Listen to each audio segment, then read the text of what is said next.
Oh, and that's the way we're kicking off Sendit Sunday this week. Where was that? That was obviously in Who Keeper for the Aloha Classic in the junior category.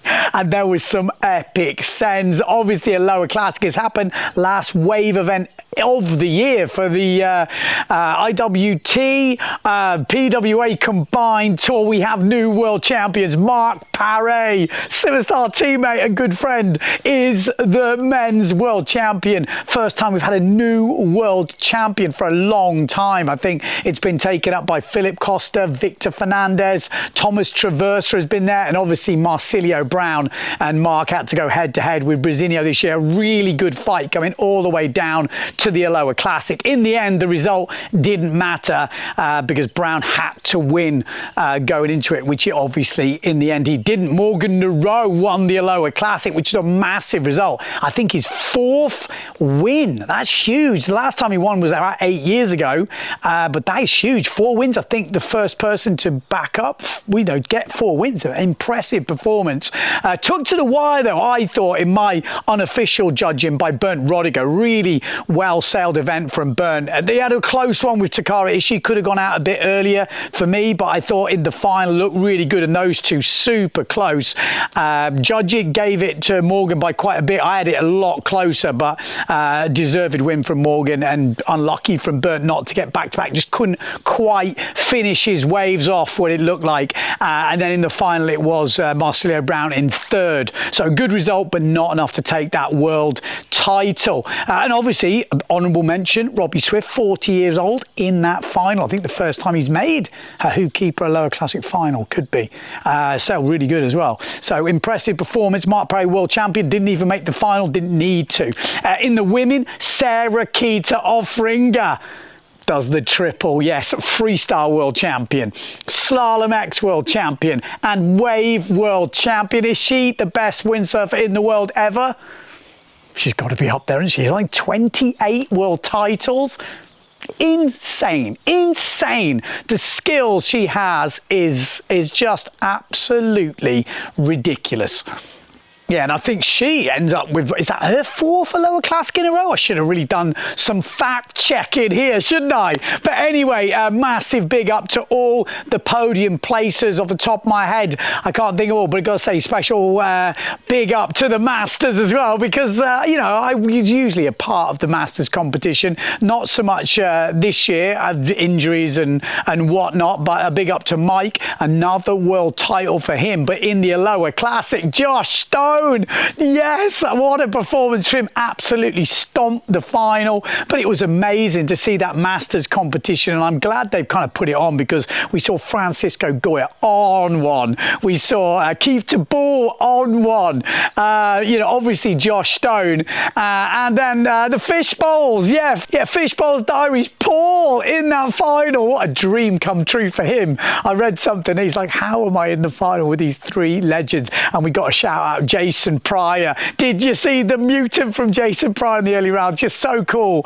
For me, I'm like, 47 now. I grew up with all those guys like having it. So to see him in the Masters, it's kind of like when you see the tennis and McEnroe's playing against all these others. I love it. Let me know what you think of those Masters competition. Obviously, we've got all the youths and stuff like that, but I think a great way to finish the year in the waves.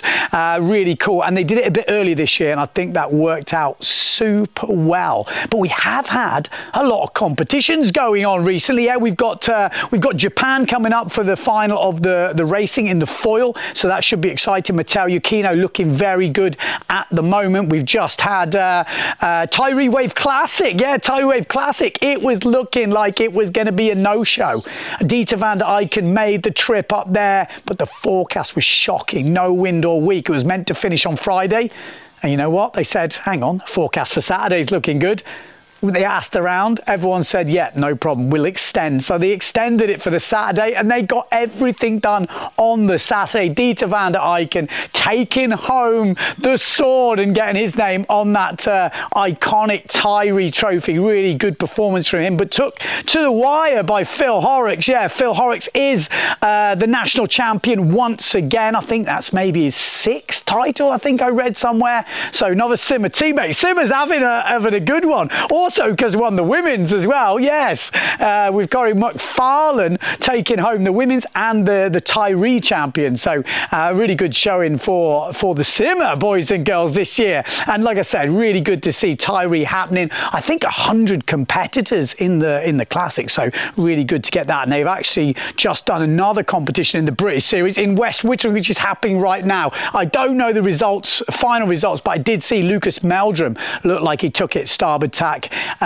conditions. So yeah, we're just excited to see all the competitions happening. Also, we have mentioned it on the channel before, Slag on Domburg, I should say.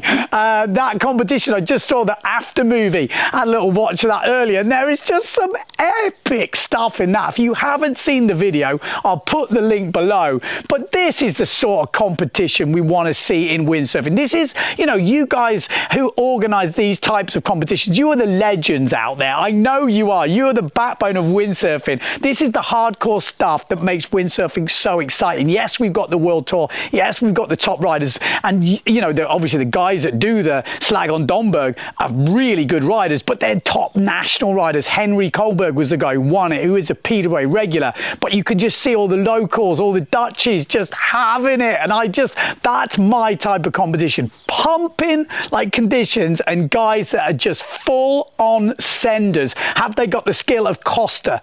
Not quite, but they've got the attitude of just absolute heroes. I love to watch that type of shit. Yes, I do. I love it.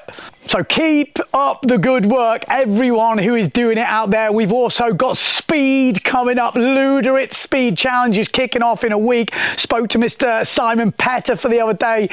Said he's obviously going over there with the Mrs. Jenna Gibson. Could she break 50 knots? That would just be absolutely insane. Obviously, hold the world record for women right now. Mr. Petterfer has just won the British GPS series. He's been smashing it on the Water Speed app. Get in there. Always good. I mean, I've known Saif since I was tiny, just growing up, and he drifted out of windsurfing, came back, and he's been having a really good battle with Jim Crossley this year. So really good to see that. So big up to you guys who have been smashing it in the speed. Looking forward to watching Luderitz this year. I had a bit of speed myself the other day. Yes, I did. Look at this. This was Bordera Beach, which is just up the road from here, like 20 minutes. Southeasterly, offshore, like probably waist high waves every so often, and because there's these little waves, you could kind of press off the wave a bit like Fuerteventura. Think Fuerteventura back in the day, and then you could like use that to push you to the beach. So it wasn't crazy windy, but that would give you this extra apparent wind. And I went out on the 99 waveboard in a 4.7.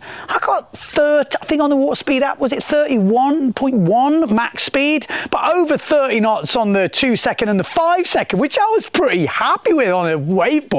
So let me know what speeds you boys and girls have been getting up to on your waveboards. That's definitely my fastest speed on my biggest waveboard. So I'm kind of like, oh, maybe I could go quicker. I mean, pretty cool conditions as well. So yeah, let me know, definitely. We do have a competition this week, and this is bringing back Ghost Rider. Ooh, well, Halloween is coming up. So what is the Ghost Rider? Okay, I got sent this. Yeah, I got sent this from Fred Hunter, which is the RAF boys who were up in Tyree before the Tyree Wave Classic, and they got this shot. Yes, this is a famous rider. But who is it? Is it Colin Whippy Dixon? It's obviously a Goya rider. Is it Andy Bubble Changes? It could be one of the Vass boys. Is it Francisco Goya? Or is it Marsilio Brown? Easy one this week. If you're a member of Windsurfing.TV, you've chipped in beer money in the last 12 months, put hashtag member with your answers in the comments. If you remember, you have a chance to win a Windsurfing.TV hat. Money can't buy these things. They're priceless. But we do have some new members this week. Absolute legends for supporting the channel. We are not going anywhere. We are not. We're getting into the autumn here in Portugal and things are getting good. I've just got a new office. We're getting totally set. We've got Cape Town booked with the Sendit Academy. That's coming at you. And we've got lots more. But let me know in the comments below what you want to see. And obviously, if you haven't subscribed to the podcast channel, me and Mr. Paul Van Bellen are over there. It's a niche community. We do a bit of chatting, a bit of just lifestyle windsurfing. We're going to bring some guests in. We're going to talk tech. But again, we're open to suggestions. So let me know. And I also want to see your clips from home. You know, there's been a lot of wind around. Let me know the clips. I want to see your fails, your bails, all the good stuff, all the crazy stuff we want to see on Send It Sunday. Send it in. So what have we got next? Well, we've got to thank the sponsors. SavonSharp.com. Yes, they are still supporting Send It Sunday, so a big up to those guys. Also, you can send your surfwagens. Yes, you can, because I got sent this week. Yes, well, I got sent this, but I can't quite make out the message. I didn't get all of it. But Alan and Jonah, looks like they're at a lake somewhere. It's got 3 wheels. It's not the biggest mobile, but you could definitely find parking in this thing. And I'm sure it does plenty of miles to the gallon. But that is an absolute surf wagon. That is so cool. So if you've got your surf wagon, send them in to me. Also got sent this. Yeah, this was from Vanessa, and this was, I think, a couple of years ago or last year, going to the OBX, which I think is on right now. So if you're at the OBX, hey, and she said she's got 14 boards in this van. They've got 30 sails, so it's super packed up. It looks like such a cool event. I'd love to go one year. It just looks like this massive lagoon, if I'm right, and it's sort of like a Deafy Wind style. And these, Vanessa, I think, she said a bunch of Texans, which I'm guessing she's from Texas. The Texans headed over there and making a weekend of it. So I guess they'll be going back this year. So yeah, hope you had a good one, and maybe we'll do an update on the channel about that if any news comes through. So I hope you got some wind. So that is it. That's your update from this week. And there's only one thing left to say, that no matter where you are in the world, don't forget to send it.